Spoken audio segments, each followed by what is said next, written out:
아이 사무엘이 엘리 앞에서 여호와를 섬길 때에는 여호와의 말씀이 희귀하여 이상이 흔히 보이지 않았더라. 자, 사무엘이 어린 시대, 사무엘이 살았던 어린 시대의 시대상을 보여주는 그런 구절이에요. 이 시대에는 여호와의 말씀이 희귀하였다, 이상이 흔히 보이지 않았다라는 말로 이 시대의 특징을 보여주고 있는데요. 자, 여기서 우리가 주목해 봐야 할 것이 있어요. 어떤 시대를 설명하는 데 있어서 이런 영적인 측면으로 시대를 바라볼 필요가 있다는 겁니다. 영적인 시각으로 시대를 읽고 세상을 바라볼 수 있는 눈이 있어야 한다는 건데요. 여러분, 학교 다닐 때 역사 수업 시간에 공부한 것이 어렴풋하게 생각이 나는데요. 시대를 이렇게 구분하죠. 구석기 시대, 신석기 시대, 청동기 시대, 철기 시대. 자, 무엇을 가지고 구분한 건가요? 인간이 사용한 도구의 재료를 가지고 시대를 구분했어요. 봉건주의 시대, 르네상스 시대, 산업혁명 시대, 제국주의 시대처럼 그 시대의 특징 짓는 두드러진 어떤 문화적인 특성을 가지고 시대를 구분하기도 하죠. 여러분, 이렇게 시대를 바라보는 다양한 기준과 시각이 있어요. 그럼 우리는 어떤가요? 우리는 영적인 안목을 가지고 시대를 분별할 수 있어야 한다는 겁니다.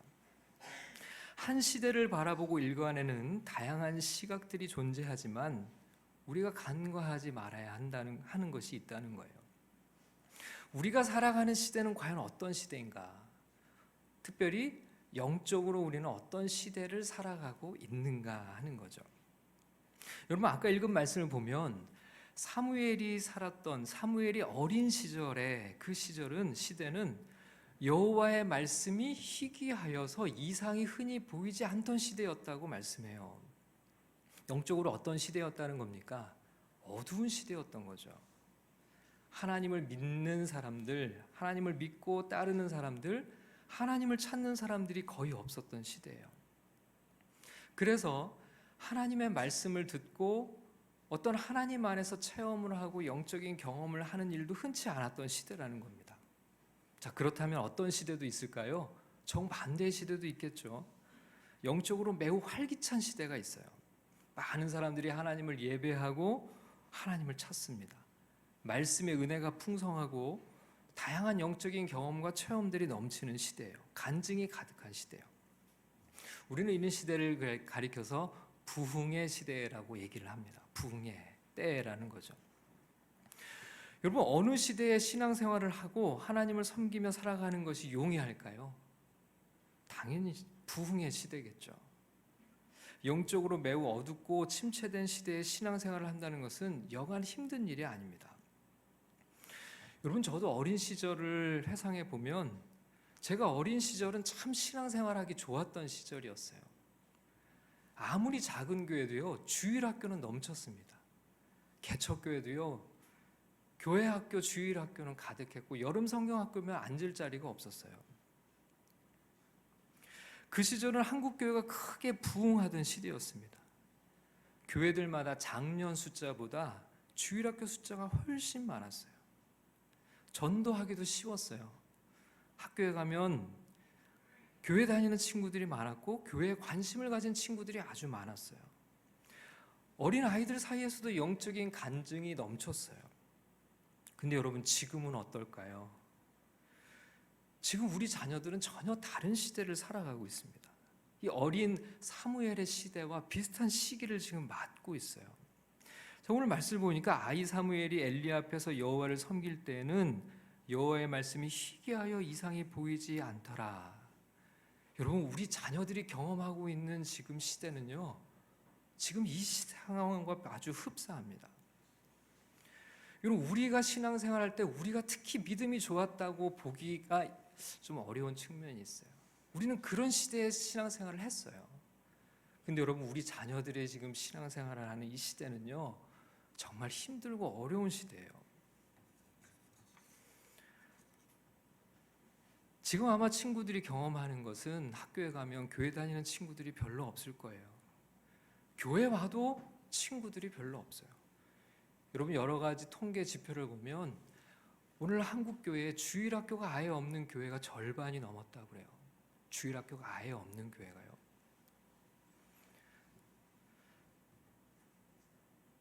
여러분 지금 청소년들이나 대학생들 사이에서 기독교인은 소수예요.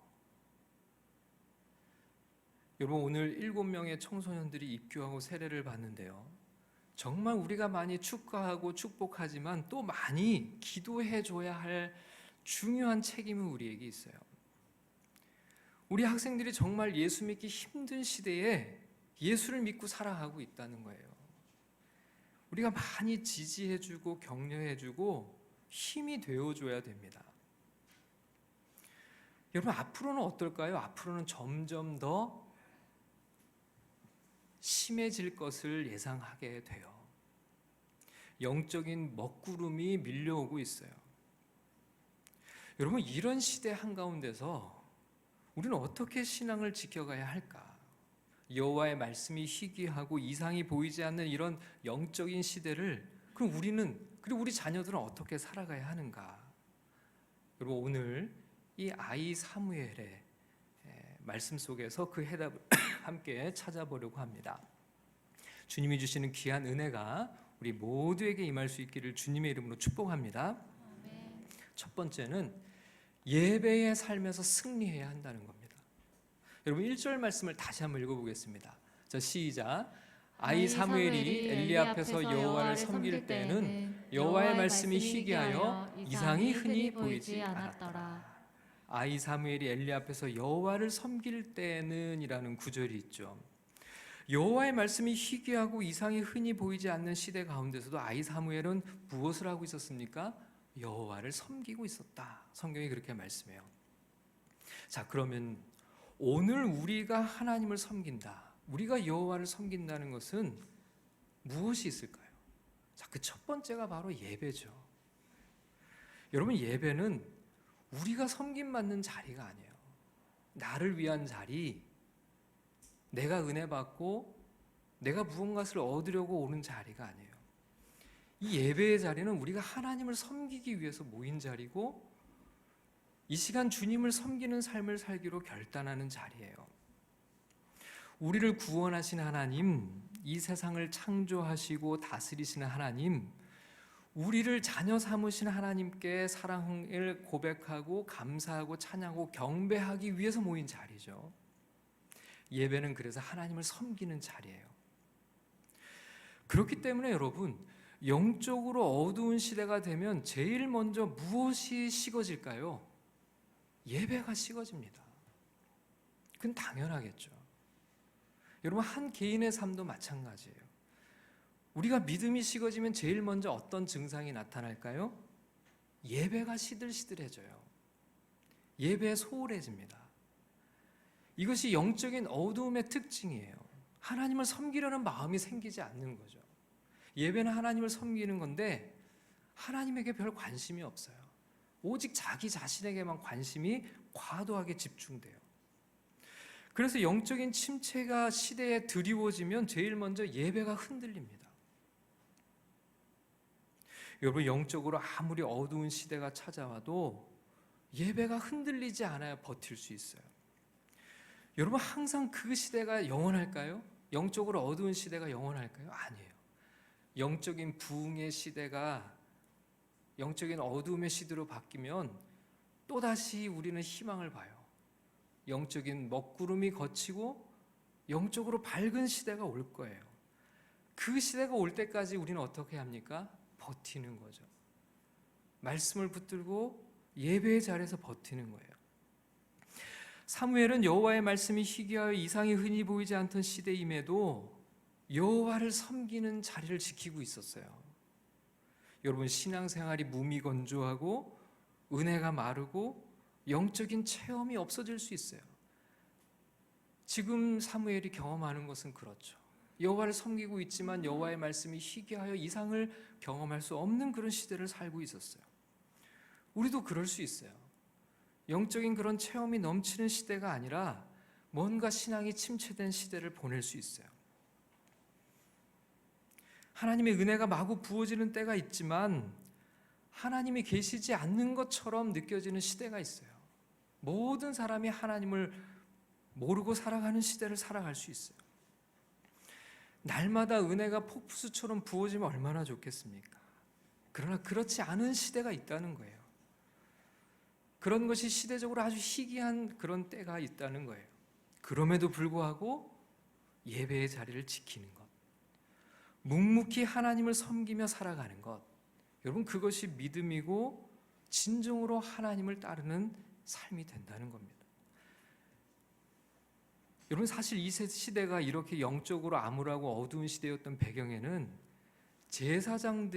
제사장들의 타락, 예배의 변질이라는 면이 자리 잡고 있었어요. 여러분 1절 말씀에 어린 사무엘이 엘리 앞에서 여호와를 섬길 때라고 했을 때 이 엘리 앞에서라고 했을 때 이 엘리가 제사장이거든요.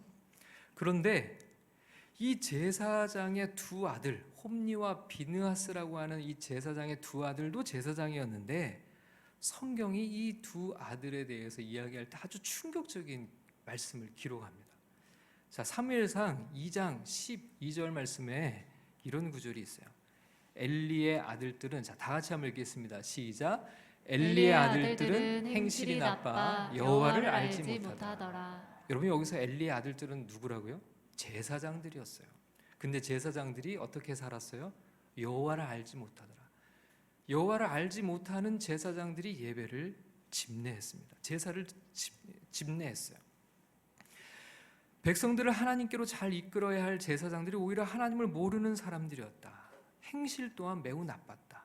하나님께 드린 제물을 가로챘고 성적인 범죄를 저질렀어요. 여러분 이것이 영적인 어두운 시대의 특징입니다. 오늘날도 어때요? 교회에 관한 또 목회자들에 대한 부정적인 뉴스가 여러분들의 귀에도 많이 들릴 거예요. 그런 뉴스를 접해서 많은 사람들이 시험에 들기도 해요. 그래서 교회와 신앙을 떠나는 사람도 있어요. 그럴만 하죠. 그런 이야기를 들을 때 신앙의 회의가 찾아들 수 있습니다. 그렇지만 우리가 잊지 말아야 되는 것이 있어요. 그것이 바로 영적으로 어두운 시대의 특징이라는 겁니다.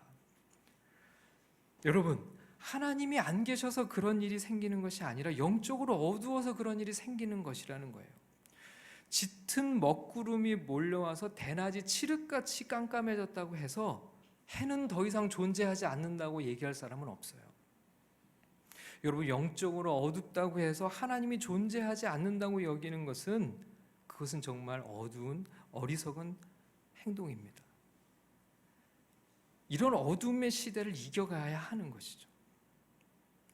그러기 위해서 우리에게 필요한 것이 무엇이라고요? 예배의 자리를 지키는 것입니다. 여러분 예배의 자리를 지키면 그 예배가 우리의 신앙을 지킵니다. 묵묵히 예배의 자리에서 하나님을 섬기는 것이 중요해요. 그렇게 우리가 하나님을 존중하면 하나님께서 아무리 어두운 시대라도 그 예배자를 책임지신다는 겁니다.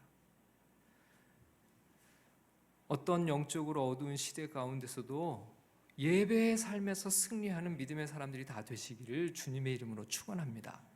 자, 두 번째는 말씀의 삶에서 승리하라는 것입니다. 여러분 이 시대는 여호와의 말씀이 희귀하여 이상이 흔히 보이지 않았다고 했어요. 여기서 여호와의 말씀이나 이상은 하나님께서 선지자들이나 제사장들에게 직접적으로 주시는 말씀을 가리키는 겁니다. 하나님께서 직접 말씀해 주시는 일들이 별로 일어나지 않았다는 거예요. 자, 그렇다면 이들은 이제 하나님의 말씀이 아예 없었을까요? 아니죠. 기록된 말씀은 있었어요. 이 당시에도 모세오경, 그러니까 창세기, 출애굽기, 레위기, 민수기, 신명기, 율법서라고 불리는 성경은 있었어요. 하나님께서 직접 주시는 그런 계시의 말씀은 드물었지만 기록으로 남겨진 성경 말씀은 있었습니다. 그런데 문제는 이 기록된 성경 말씀에 관심이 없었다는 거예요. 여러분 앞서서 제사장 엘리의 두 아들 제사장들도 여호와를 알지 못했다는 구절을 봤었죠. 왜 제사장이 하나님을 알지 못했을까요? 기록된 말씀에 무지했기 때문입니다. 그 하나님을 무시하며 살았기 때문이에요. 여러분 하나님의 말씀을 무시하니 하나님이 더 이상 말씀하시지 않는 겁니다. 여러분, 이런 하나님의 영적인 경험에 가장 전제되는 것은 기록된 하나님의 말씀을 존중하는 거예요. 그 말씀에 귀 기울일 때 하나님은 다양한 영적인 일들을 우리에게 행하시는 겁니다. 여호와의 말씀이 희귀하고 이상이 흔히 보이지 않았던 이유가 바로 여기 있었어요. 기록된 성경에 말씀이 있음에도 불구하고 그 말씀을 사랑하고 존중하고 믿고 순종하지 않았기 때문이에요. 그러나 그 말씀을 사랑하는 자들에게는 주님께서 더 풍성하게 말씀해 주시고 인도해 주시고 하나님 자신을 드러내 주신다는 겁니다. 여러분, 하나님의 말씀, 성경을 사랑하면 다양한 체험들을 주님께서 허락해 주세요. 영적으로 어두운 시대는 항상 말씀이 식어 있던 시대였습니다. 여러분, 흔히 우리는 중세 시대가 교회가 타락하고 영적으로 어두운 시대였다고 얘기를 해요. 그 이유가 뭘까요? 여러분, 놀랍게도 중세 시대에는 교회가 성경을 일반 성도들이 읽지 못하게 했어요. 소수의 성직자만이 성경을 읽고 해석할 수 있는 권한이 있었고, 문자적으로도 고대 언어로 기록이 되어 있어서 일반인들은 읽을 수가 없었고, 실제로 금서 목록에 성경이 올라가 있었습니다. 여러분, 종교개혁자들이 했던 제일 첫 번째 일은 뭡니까? 대중의 언어로 성경을 번역하는 일이었어요. 영적으로 어두운 시대의 특징은 바로 하나님의 말씀, 성경이 잊혀진 시대라는 것을 잊지 말아야 됩니다. 여러분, 어두운 시대일수록요, 성경을 읽기가 어려워요. 사람들은 성경에 관심을 두지 않습니다. 교회 안에서도 마찬가지예요. 사무엘의 시대가 그랬어요. 제사장들조차 성경을 몰랐어요. 그러니 자기 소견에 다 좋은 대로 살았습니다. 이게 영적 어두운 시대의 특징이에요. 그렇기 때문에 영적인 어두운 시대를 살아가는 우리가 생명처럼 붙잡아야 하는 것은 바로 하나님의 말씀이라는 겁니다. 여러분, 영적인 체험과 간증이 넘치는 시대가 있었어요. 부흥의 시대가 그렇다고 했죠. 그러나 영적으로 침체하고 메마른 시대, 그때 우리는 묵묵히 하나님의 말씀을 붙들고 살아가야 돼요. 부지런히 말씀을 읽고 배우고 익혀야 하는 것입니다. 그럴 때 주님을 체험적으로 경험하는 일도 일어날 수 있어요. 물론 그런 체험은 있을 수도 있고 없을 수도 있습니다. 그러나 그건 전적으로 주님이 하시는 일이기 때문에 그렇죠. 그러나 우리가 할 일은 뭔가요? 우리가 할 수 있는 일이 있어요. 그것은 바로 기록된 성경의 말씀을 통해서 하나님의 말씀에 귀를 기울이는 거죠. 여러분, 우리는 성경을 존중하는 사람들이 되어야 됩니다. 여러분, 사도행전 19장을 보면 사도 바울이 에베소에서 사역할 때 일을 기록한 대목이 있는데요. 사도행전 19장 8절과 9절 말씀 우리 다 같이 읽어보겠습니다. 시작. 바울이 회당에 들어가 석 달 동안 담대히 하나님 나라에 관하여 강론하며 권면하되 어떤 사람들은 마음이 굳어 순종하지 않고 무리 앞에서 이 도를 비방하거늘 바울이 그들을 떠나 제자들을 따로 세우고 두란노 서원에서 날마다 강론하니라. 여러분, 바울이 복음을 전하던 시대에도 참 냉담한 사람들이 많았어요. 오히려 바울의 말씀을 비방까지 했습니다. 그래서 바울이 뭘 하냐면 제자들을 따로 세우고 두란노 서원에서 날마다 뭘 했다고요? 강론했다 그랬어요. 하나님의 말씀, 성경을 날마다 가르친 거예요. 그리고 제자들은 따로 모여서 하나님의 말씀을 배웠습니다. 이들은 소수자들이었어요. 세상은 하나님을 무시하고 이들을 핍박했습니다. 그러나 이들이 모여서 날마다 하나님의 말씀을 배웠어요. 자, 사도행전 9장 10절을 읽겠습니다. 시작. 두 해 동안이나 이같이 하니 아시아에 사는 자는 유대인이나 헬라인이나 다 주의 말씀을 듣더라. 자, 얼마 동안이나 날마다 모여서 하나님의 말씀을 배웠습니까? 2해 동안, 2년 동안. 2년 동안 하나님의 말씀을 날마다 가르치고 배웠다는 겁니다. 그런데 여러분, 그 다음에 어떤 일이 일어났을까요? 놀라운 일을 성경이 기록해요. 자, 사도행전 19장 11절과 12절을 읽겠습니다. 시작. 하나님이 바울의 손으로 놀라운 능력을 행하게 하시니 심지어 사람들이 바울의 몸에서 손수건이나 앞치마를 가져다가 병든 사람에게 얹으면 그 병이 떠나고 악기도 나가더라. 여러분, 날마다 하나님의 말씀을 배우고 가르쳤어요. 그 일만 오직 붙들고 이 영적인 어두운 시대에 제자들이 이겨가고 있었어요. 그런데 하나님이 어떤 일을 행하셨어요? 바울에게 하나님의 능력을 부으셨어요. 그래서 병이 떠나가고 악기가 사라지는 이런 놀라운 영적인 체험들을 하게 되었던 거죠. 여러분, 여기서 중요한 것은 하나님의 말씀을 붙들고 살아가는 것이 우리 신앙의 가장 첫 번째라는 겁니다. 영적으로 어두운 시대일수록, 말씀이 식어진 시대일수록 우리는 말씀의 삶에서 승리하는 삶을 살아야 한다는 거예요. 하나님의 말씀을 존중하는 사람들에게 오늘도 하나님은 역사하십니다. 하나님의 능력을 부어주세요. 말씀의 삶으로 날마다 승리하는 삶을 살아가는 믿음의 삶이 다 되시기를 주님의 이름으로 축복합니다. 자, 세 번째입니다. 예수 그리스도를 의지하는 삶에서 승리하는 삶을 살라 하는 것입니다. 여러분, 19절 말씀을 다 같이 읽겠습니다. 시작. 사무엘이 자라매 여호와께서 그와 함께 계셔서 그의 말이 하나도 땅에 떨어지지 않게 하시니. 여러분, 여기서 아주 중요한 대목이 있어요. 여호와께서 그와 함께 계셔서, 여호와께서 사무엘과 함께 계셨다는 거예요. 사무엘은 하나님과 늘 함께 했습니다. 주님과 동행하는 삶을 살았어요. 여러분, 여호와께서 그와 함께 계셔서라는 이 구절이 우리에게 무엇을 떠오르게 해요? 그것은 바로 임마누엘, 하나님이 우리와 함께 하시다. 이 임마누엘이 누구의 이름입니까? 바로 예수님의 이름이죠. 예수님은 우리와 함께 하시기 위해 이 땅에 오신 하나님이십니다. 여러분, 우리가 어떻게 하나님과 동행하는 삶을 살 수 있을까요? 바로 우리와 함께 하시는 예수 그리스도를 통해서예요. 여러분, 예수님을 믿고 의지하는 사람들에게 주님은 분명하게 약속하셨어요. 세상이 끝날 때까지 내가 너희와 함께 있을 것이다. 세상 끝날까지 내가 너와 함께 할 것이다. 여러분, 사무엘은요, 하나님이 함께 하셨기 때문에 그 말이 하나도 땅에 떨어지지 않았다고 그랬어요. 그가 하는 말이 하나도 허투루 사라진 것이 없다는 거예요. 하나님이 친히 그를 위해 일하셨다는 거예요. 여러분, 이것이 그리스도인의 삶입니다. 아무리 영적으로 어두운 시대를 살아간다 할지라도 하나님이 우리와 함께 하시면 하나님의 능력이 우리의 삶을 책임지시는 거예요. 여러분, 왜 사무엘의 말이 하나도 땅에 떨어지지 않았을까? 여기서 또 여러분, 우리가 놓치지 말아야 되는 것이 있어요. 그것은 뭐냐면 사무엘이요, 자기 말을 한 게 아니에요. 하나님의 말을 전했어요. 그러니 하나님의 말씀을 하나님으로부터 받아서 그 말씀을 선포했기 때문에 그 말씀을 하나님이 친히 이루셨다는 뜻이에요. 여러분, 오늘도 마찬가지입니다.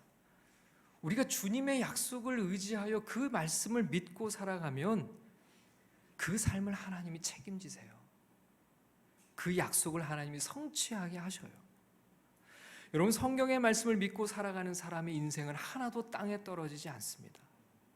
그 약속을 이루시는 하나님의 놀라운 은혜를 경험하며 살게 돼요. 예수 그리스도를 의지하며 살아가는 사람은 날마다 우리를 도우시는 주님 안에서 승리하는 인생을 살아가게 되는 것입니다. 영적으로 암울하고 어두운 시대라고 하더라도 예수님을 의지하며 살아가는 사람을 주님은 반드시 책임지셔요. 주님은 결코 우리를 홀로 두지 않으십니다. 주님이 우리와 함께 하시면 어떤 상황과 역경에도 주님을 드러내고 주님을 나타내고 주님의 도우심을 선포하며 살아가는 믿음의 삶을 살아가게 된다는 겁니다. 그런 삶이 모두 되시기를 주님의 이름으로 간절히 축원을 드립니다.